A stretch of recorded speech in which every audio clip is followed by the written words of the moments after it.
7.5%. But I want to emphasize that what matters in defense is not really the annual allocation. What matters is the number of contracts you are able to sign up and thereafter fulfill, because that really determines your pace of expenditure.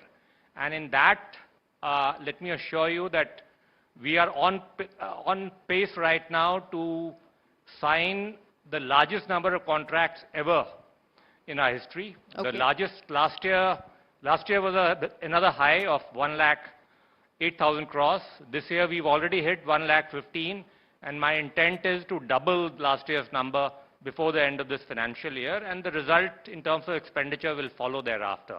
So doubling by the end of this financial year, sir? Yes, I intend to cross 2 lakh crores and maybe even more.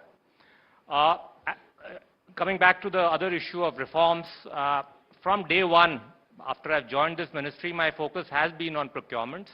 That's an area which has always been bedeviled by delays.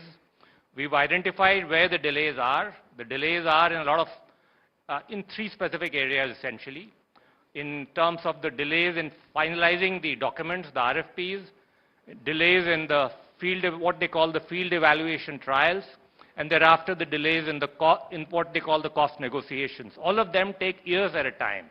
And those are the areas where we are going to ensure accountability in terms of much shorter timelines. Mm-hmm. And that is why, as I said, I intend to ensure that our contracts this year will be double, if not triple of last year. And we intend to ensure that order books are full across the board in the defense industry, so that everybody has visibility, everybody from the OEMs down to the component manufacturers, that their order books are full for the next 4 to 5 years, and everybody is on the same page when it comes to fulfilling our capability gaps. Well, that's quite a headline, sir, when you're talking about doubling and tripling and order books being full for the next 4 or 5 years. But if I may extend this conversation to react and respond to what has happened globally, and the comments coming in from President Trump saying very specifically that India needs to do more by way of procuring security equipment from the United States. I was just taking a look at the numbers, sir. India's already bought defense technology worth over $25 billion from the US since 2007. So when you hear President Trump saying that we need to do more in terms of procuring US security equipment, what does this mean? What should we realistically expect? What's on the table? So first of all, of course, this has nothing to do with the budget. No, it doesn't. But it's linked to the overarching landscape that we're dealing with. Sure. So we do have some procurements which are on the anvil where American companies would be in the picture.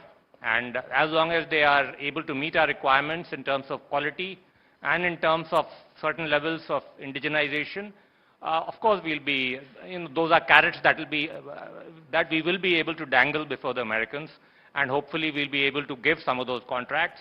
Let me stress that India has already ordered some 1,500 odd civilian aircraft from both American and from Airbus about 1.5 years back, over the last 1.5 years, which means in a sense that we've lost some leverage there. We've also already ordered these Predator drones a few months back. So yes, we are already meeting a good proportion of our requirements from capable American companies, and we intend to continue doing so. There will be significant buys, and some of that will go to the US as well. Could you lay out for us where the conversations are on any specific contracts or any specific items at this point in time, sir? See, we've already ordered these Predator drones. We have these engines that are already ordered, yeah, which in fact the delay is on their side in terms of meeting some of those timelines, although now they've given us a revised timeline where it starts from March, and then they start delivering about 12 next year and 20 every year thereafter. So yes, I mean some of those delays also on these Apache helicopters, the delays are on their side actually. On the anvil, there are some other potential areas where we can talk to them in terms of transport aircraft, maybe some infantry vehicles, and possibly some additional reconnaissance aircraft as well. So yes, there are some potential buys there where their companies can be contenders. That is all I would be able to say at this stage. But yes, there are areas of interest where we can engage with them and possibly find common ground and win-win solutions with the new US administration. Common ground and win-win solutions. I appreciate you being able to share what you have been able to. I know that this is a sensitive issue, Mr. Singh, but let me get the Labour Secretary into the conversation as well. Thank you very, very much for joining us.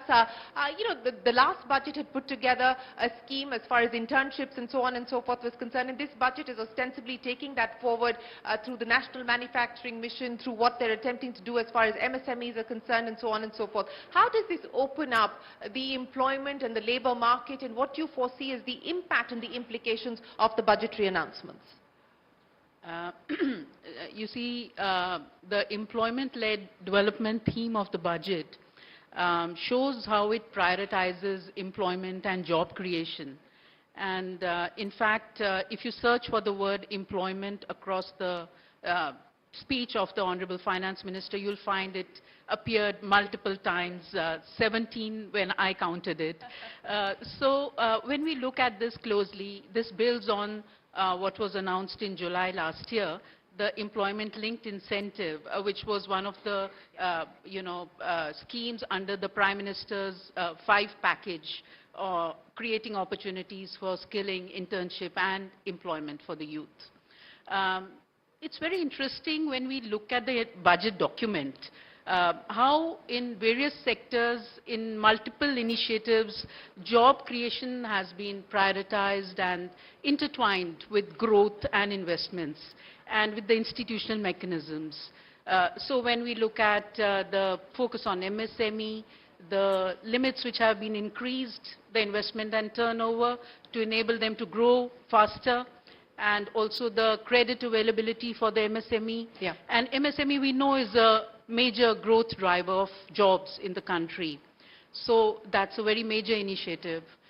Something like 25 crore people are already employed by almost 6 crore MSMEs in the country. So this is definitely going to bring more quality, more production and more exports. Similarly, there's the labor-led sectors, manufacturing sectors, footwear and leather alone is expected to create 22 lakh jobs, and then there'll be the indirect jobs, and of course making India the global hub for toy manufacturing. And when we look at food processing, the focus on food processing in the eastern part of the country is going to bring a multiplier effect on jobs, whether in the logistics sector or production sector. Then again, there's tourism, hospitality, Heal in India. There is the social security coverage for gig workers, and the platform economy is an emerging major driver of employment. And of course, there's the shipbuilding, which again will have direct, indirect impact. You want me to go on? No, that's a long list. Since you mentioned gig workers, yes. I have someone here who's been waiting to get in on a question on gig workers. Go ahead. Yeah, thank you. Good evening. My name is Prashant Singh. I represent Avigna Enterprises, which is India's largest gig platform. And we have been closely looking at the budget for gig, and there was a mention of social welfare scheme for gig.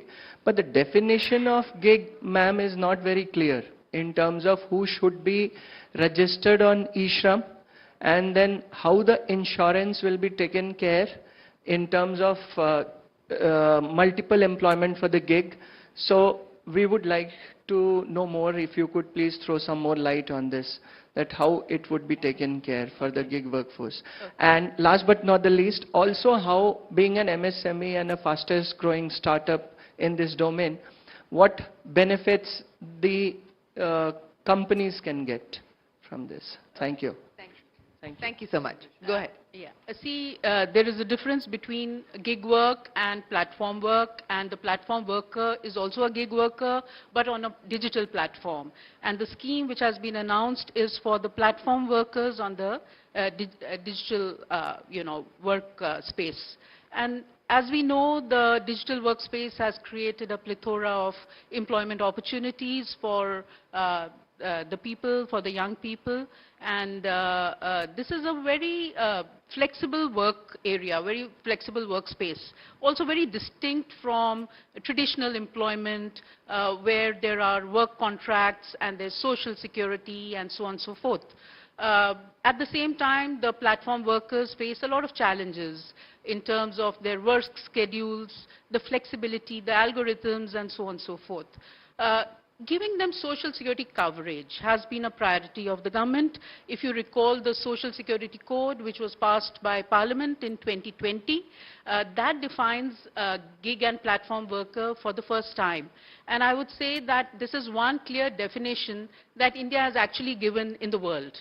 We are the first to clearly define that these are workers who are outside the traditional employer-employee relationship, which also makes them vulnerable, and which is why this is a very significant milestone that the budget has announced. Social security coverage under Ayushman Bharat, Prime Minister Jan Arogya Yojana, which will give them 5 lakh rupee coverage for secondary and tertiary treatment for the year, and it will bring access to thousands of, of course, they'll be staying in one place, but the PMJY gives you access to more than 30,000 medical facilities, institutions in the country. I think that's a big step, and what is going to happen now is that we encourage the aggregators to get onto the e-Shram. We've already been working with them, register the platform workers, they get identity cards, and then they get access to the PMJY, the Ayushman Bharat medical health care scheme. Right. And that is going to happen in a stepwise manner, but very fast. We are going to move very fast. Thank you for giving us clarity on that. But let me come to the Consumer Affairs Secretary as well. Ma'am, it's a volatile environment as far as commodities are concerned, but specifically on the back of the domestic challenges as well as the global challenges, what do you believe the budget has been able to prescribe to be able to cope with some of those? So I think the budget actually, a very encouraging effort was, the announcement of a 6-year mission on Atmanirbharta in pulses. And this is something which is very important because over the past 2 consecutive years, we've been seeing the impact of El Nino effect, which actually brought down the production and productivity of both, pulses, cereals and vegetables. So the retail, the average general retail inflation, we can see that, although it is declining, and the food inflation has also come down and will be further, decline. But I think this self-sufficiency in pulses is something that, it will basically increase the affordability and the availability of an important food ingredient. So I think a very important step has been taken up in this budget announcement. Yes, a very important step indeed. But Mr. Singh, if I can come back to you again, sir, and I was just again taking a look at some of the numbers. There's been a significant jump of 43% in the capital budget related to the BRO. There's also been a hike of, I think, 12% as far as R&D is concerned. And also in terms of, the roadmap for the next financial year, if you can lay out a little bit more color on the indigenization front as well, sir. Yes, so under the leadership of the Prime Minister, we've basically decided that we are going to spend most of our defense money within the country. And in the current year, the breakup is about 75% within and 25% outside. We are going to double down on those indigenization efforts as part of our moves towards Atmanirbharta and to preserve strategic autonomy by ensuring that our supply chains are robust and to the extent possible within the country. So along with the focus on indigenization and the what I mentioned in terms of streamlining procedures and timelines, we also want to ensure that many of these DRDO-led technologies that that they can license to the private sector. There are 2 or 3 different modes there. There is a development cum partnership model. There is a strategic partnership model. Some of them have been successful, and we intend to sort of expand those further to ensure that the private sector gets access to DRDO's technology, and DRDO gets access to private sector efficiency in terms of providing the manufacturing muscle for taking these technologies to the benefit of the services. So those are the kind of areas we are going to really focus on as part of the year of reforms that you mentioned earlier. I also want to mention that you've seen templates like the C295, where even when there is a foreign OEM which is coming in, we take a very limited quantity from them, and the rest of it he has to really make in India, preferably with either a public or a private sector partner. Those are the kind of models and templates that we'll sort of insist on in the future. As I said earlier, we've got one of the most liberal FDI regimes now in the world when it comes to defense. 74% is automatic. Our message to the OEMs is pretty clear, foreign OEMs in particular, that if you want a slice of India's defense pie, you'll have to be here making in India. And of course, you can make in India and make for the world as well. Speaking of making in India and making for the world, sir, on the export aspiration and the export ambition, if you can lay out for us, what we should expect, what the priorities are. For instance, as far as the BrahMos missile exports to Indonesia is concerned, what is the realistic plan going forward as far as the export ambition goes, sir? So our exports have gone up about 10x in the last decade. It's reached 21,000 crores now. It's still a small slice of the overall global arms trade, about 1.5%. Obviously, there's tremendous room to grow. Now that we have a fairly large expanding private sector ecosystem as well, let me stress that a lot of these exports are being done by the private sector. Public sector also, because of geopolitical conflicts, many of our public sector units, including Munitions India in particular, have also started getting a lot of export orders as well. Their order books, as I mentioned earlier, are full, and in fact, they are finding it difficult to meet domestic needs at times. But geopolitical conflicts aside, there is a tremendous scope for a lot of Indian technology in areas like missiles that you mentioned, and also in land systems and artillery, where we have a lot of good domestic capacity now, also in ammunition and shells. These are areas where there is a lot of potential, particularly for friendly foreign countries in Asia and Africa. We intend to focus on those markets, and some of those steps are going to be sort of some of the facilitation you'll see as part of Aero India in Bangalore in the near future, when a lot of, I think, 60+ countries are coming, and obviously we'll hard sell some of these products to them, and hopefully find more and more buyers for our defense industry, both private and public. On the defense PSU side, sir, in terms of capital infusion, in terms of expansion plans to meet the kind of requirements, both domestic as well as the export ambition that you spoke of, what should we expect on the road ahead from a defense PSU perspective?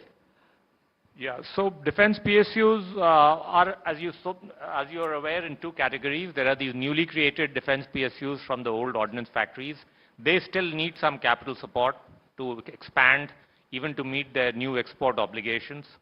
The older ones, which includes many of the shipbuilding firms, their order books are quite good, quite robust. And when it comes to shipbuilding in particular, we do have a tendency to support our public sector more, although in the future we will rely on some of the emerging private sector capacity as well.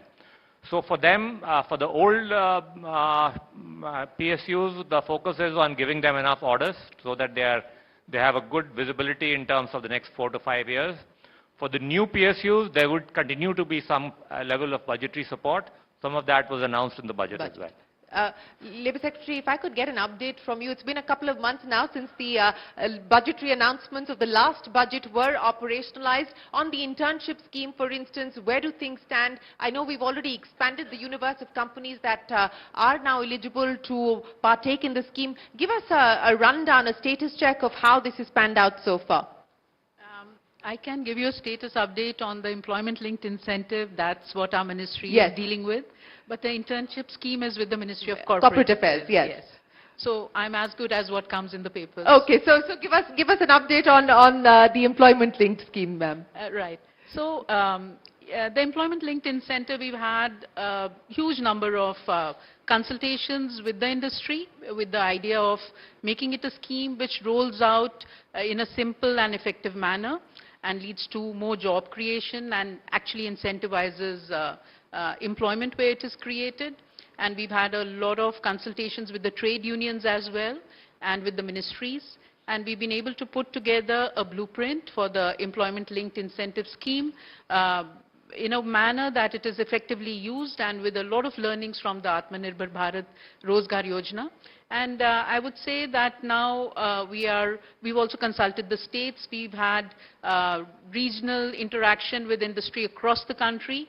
And with all this hard work behind us, we've put together the blueprint, and you should see a rollout soon. Okay, we've got a question here, ma'am. Go ahead. Thank you, Shereen.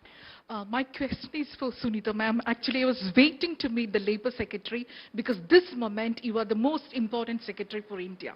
Because we are dealing with the plummeting, employment, and that's the most important issue India is handling. So instead of treating it as a sectoral issue, what is the additional work we have to do to tackle this issue of employment as the macroeconomic issue of our country?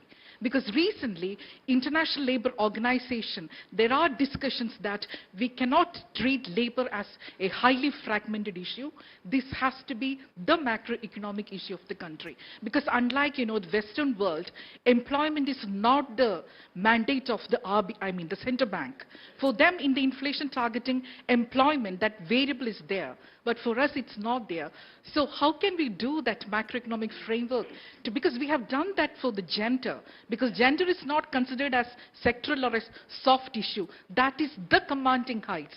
So similarly, how can we take this as a macroeconomic issue, as the most prominent issue of India? Yeah. Okay. Okay. Thank you for asking this question. It's going to take a little while, but I'm going to compress my answer. First of all, I do not agree that there's plummeting figures. There are plummeting figures of the employment. If you look at data, and data speaks, I'm going to speak only evidence-based, data now. You look at the PLFS, the Periodic Labour Force Survey data. It shows that there is an increasing trend in the labour force participation rate. There's an increasing trend in the worker participation rate. Today we are at 60% and more of the labour force participation, 58% and more of the worker. And if you see the unemployment rate, today India's unemployment rate is amongst the lowest in the world, also in the Southeast Asia. Yet, we have a demographic dividend.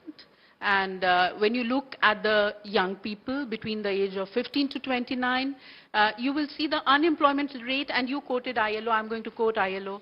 They have given us information, there is data in the public domain that the unemployment rate among the youth has come down from 7% to 5% in India. And if you look at the PLFS, there again the unemployment rate has come down from 17% to 10%. So this is about data.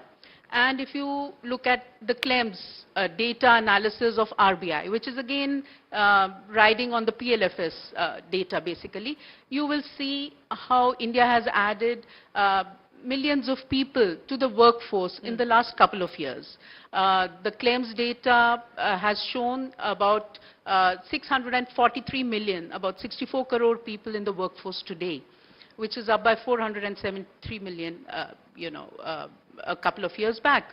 So all this points towards growing employment. You look at female workforce. The female workforce, it's very significant to see it's crossed 40% in the country. And there again, you do see a trend towards self-employment. Women being, there's nothing wrong in being self-employed. Let's not have value judgments. Let's look at the data. I'm only going to speak about data and what the data is telling us. There's nothing, I'm just inventing. Women, if you look at the women workforce, there is a movement towards, there's a slight decline in the salaried and slight decline in the casual labor and movement towards self-employment. The self-employed are also employed. If you look at the ILO definition, you look at the PLFS definition because they're contributing to economic activity. So if they're contributing to the profit on the farm or they are getting paid for it, they are part of the workforce. Now, there will be other aspects. You will say that they should be paid better. Nobody is denying all these things. Now you come to the budget. The budget has shown how job creation, employment is a multi-stakeholder commitment. It's a multi-stakeholder effort. And that's where the industry and the different sectors of the economy, the service sector, which is, you know, yeah, so that's a long answer. No, but a very comprehensive one. So thank you for that. But Ms. Khare, you know, linked to employment as well as the global challenges that we're faced with, the opportunities for skilled workers looking outside of India at this point in time, and I know that is an area, you know, that many stakeholders are going to have to look at in the context of what's happening with the H-1B changes and so on and so forth. I mean, is this something at all that you're looking at as you know, as challenges that we will have to deal with and cope with? I mean, I would say that although this should be best answered by MEA and other agencies, I can only say that, you know, our labor is a very highly skilled labor, which is applying for jobs elsewhere, and also gets very highly regarded and respected. So the job offers are actually, you know, coming from all kinds of, you know, locations. So I don't think there should be a cause of worry. You know, speaking of challenges as well as the road ahead, on, you know, sunrise sectors like electric mobility and so on and so forth have, of course, got a fair degree of attention from the government as well as from the budget. But there have been issues, for instance, that the CCPA and all are looking into at this point in time, consumer complaints with regards to electric mobility, specific companies. Where do things stand on that front? And there's again a demand of perhaps more harmonization of standards and so on and so forth. How do you look at that as we move forward? So what the Central Consumer Protection Authority does is basically looks into a lot of complaints which get registered on the National Consumer Helpline 1915 and then decide whether it's a fit case for class action for violation of consumer rights, unfair trade practice or a misleading advertisement. Now, in case of the EV, we found that there were more than 10,000 complaints which got registered within a span of a year. And we thought that this is a fit case for taking it up as a class action matter. So the matter is there. There is a procedure in which the authority works. Notices are given, an opportunity of hearing is provided. The whole objective is to make sure that the people who are behind it, they should step up their grievance redressal mechanism. They should also be able to, you know, especially if there are issues of product liability or deficiency in services, that also needs to be ramped up. So I think CCPA has been doing and looking at all these issues largely to make sure that the consumer satisfaction in the country is very high. But have you arrived at a conclusion now? Or are you anywhere close to arriving at a conclusion in this particular matter which pertains to Ola? So this matter is under investigation, and I think we can rest our case from that. Okay, the matter is still under investigation. A question here for the Defence Secretary. Go ahead, sir. Good evening, sir. Vivek Arora here. So you mentioned that 75% indigenization we are talking about as far as, you know, defense spend is concerned. Now, looking at the sensitivities of our neighbors, Pakistan and China, so to speak, you know, how do you balance the build versus buy against this, you know, Make in India thing? Because we need to have a speed of execution and getting our defense supplies up to speed, looking at the speed at which the neighborhood is getting their supplies. Yeah, so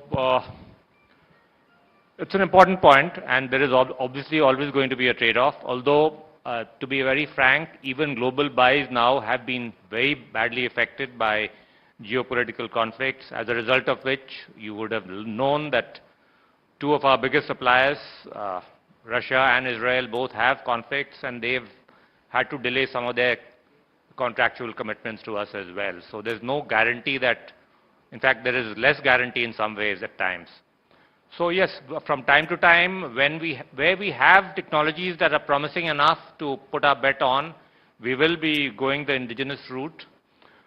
Where we have capability gaps that we need to fulfill fairly soon, we will have to do a certain amount of global buys. But we are confident that, I mean, it's not an either-or situation. I've mentioned some of the templates that we have now of strategic partnerships, of collaboration between public and private, and between foreign OEMs and Indian public sector and Indian private sector companies.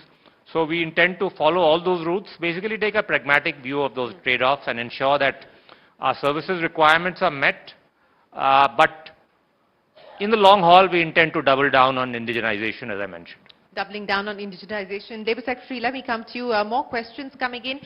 Social security refunds of H-1B visa holders, is that something that you're looking at or looking into at this point in time, ma'am? I'm sorry, is that about the labor codes? No, this is on the social security refunds of H-1B visa holders. Okay. So I'm afraid that's something which MEA deals with, but you could ask me some related questions. Okay. No worries. What I wanted to understand from, we've got a question here for you from this gentleman here. Go ahead. Thank you. My question is for Labour Secretary. Ma'am, you talk about Social Security Code 2020, and Government of India has also introduced IR Code 2020. So when we really look at gig workers and they have to register on Shram portal, so one aspect that I really want to understand from you, there is also digital divide. If you look at the categories of gig workers, so contractual laborers, so they also fall. There are various categories. So digital divide is there in India. So how you really look at the idea or impact of IR Code 2020 and Social Security Code? Did you also see the change in terms of legal cases so far the labor courts are concerned? Thank you. Thank you. Was that the legal? The labor code, ma'am. Labor codes. Yes. Okay. Right. So as I understand, you've asked me two questions. One is about the digital divide and the platform workers, and the other being the labor codes. Yeah. You see, I will not be able to comment very authoritatively on the digital divide. It's all perception based as far as I'm concerned for me to answer that.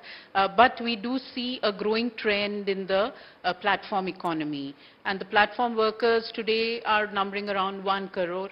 And in another 5 years, they're expected to double, more than double, go up to 2.35 crore, despite the digital divide. But I'm sure that is also an evolving situation. And people are very fast, the young people are very fast at learning all these aspects. So that would be my comment. And where the labor codes are concerned, there's been a lot of prep work, and we are a federal system, and all the states have been working on pre-publication of the rules under all the 4 codes. We have here we are doing 2 things. One is ensuring that all the states pre-publish their rules, and all the union territories as well, and that's been an improving number. Today around 34 states and union territories out of 36 have either pre-published or about to pre-publish in this month. Second is the quality of the draft rules which each state has put together, because we would like to ensure a harmonized, standardized rollout of the labor code, and the businesses should not have to deal with different interpretations across the country. And we worked very hard there. We've had regional conferences, we've given report cards to all the states, and we've been able to improve the quality of the draft rules as well. Well, so 34 have already come on board in terms of either pre-publishing or soon to pre-publish. Thank you very much for that clarity.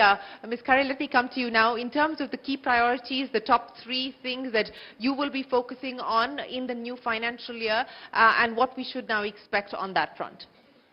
So the major thrust would be basically to have the food security, to also have a control over retail, especially food inflation. That will only come if we have self-sufficiency in major crops.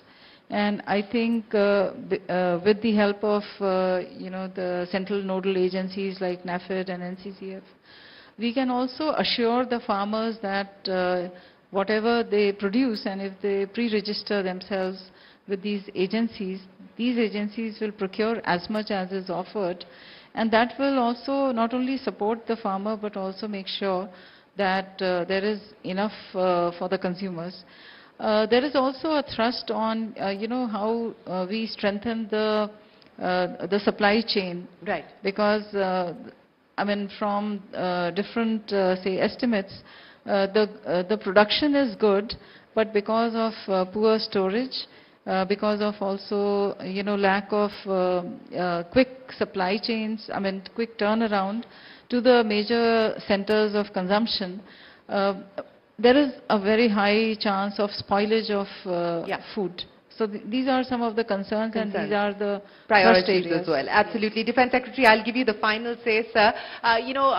Since you were talking to us about the priorities as well as the roadmap, one, a lot of speculation on what is likely to happen in our dealings with France, with the Rafale, for instance. If you could share any light on that, sir, to start with. I won't talk about specific procurements. I'm sure you don't expect me to either. But it was worth a try, I guess, from your side. Can I add another one worth a try then? the GHAL engine contracts. Again, there is a lot of reportage on the fact that they're asking for a higher price now. If you'd like to comment on that. Okay, so there are two contracts. One is for the existing. For the Tejas, which is the 404 engine, that contract is already signed for 99. That is the one I mentioned where they've delayed by 1.5 years, but now they've given us some timelines of delivery starting from March. The one you were talking about is the 414. That's right. That one is still at the negotiation stage between HAL and GE, who are both outside government. We don't have an authoritative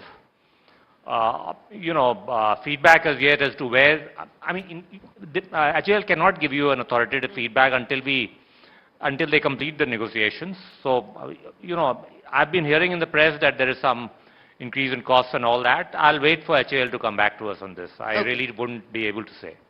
Fair enough, sir. So let me end by asking you, Mr. Singh, to give us what you believe will be the comprehensive headline that sums up the mood post the budget 2025 for the defense sector in specific, sir.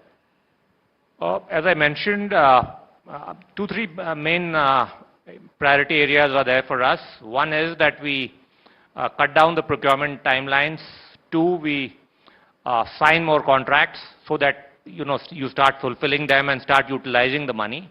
3 is, of course, continuing focus on indigenization, at least 75% of our money going within the country.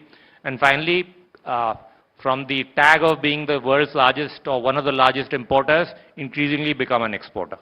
From the largest importer to a large exporter, that's the aspiration. Ladies and gentlemen, a big round of applause for the Defense Secretary, for the Labour Secretary and the Consumer Affairs Secretary. Thank you so much for joining us here on the CNBC-TV18 budget verdict and giving us a very comprehensive view on where things stand for your ministries and what we can expect in 2025. A big round of applause, and thank you very, very much for your time today, sir. And with that, ladies and gentlemen, it is time for us to wrap our budget 2025, the verdict. Thank you to our participants for joining us here this evening, and thank you to everyone on CNBC-TV18, on our YouTube page, on our social media handles and on television for joining us for our live coverage. You've heard from the budget makers and you've heard it from all the important stakeholders of the government on what they intend to prioritize for the road ahead. From all of us here for now, goodbye. Many thanks for watching.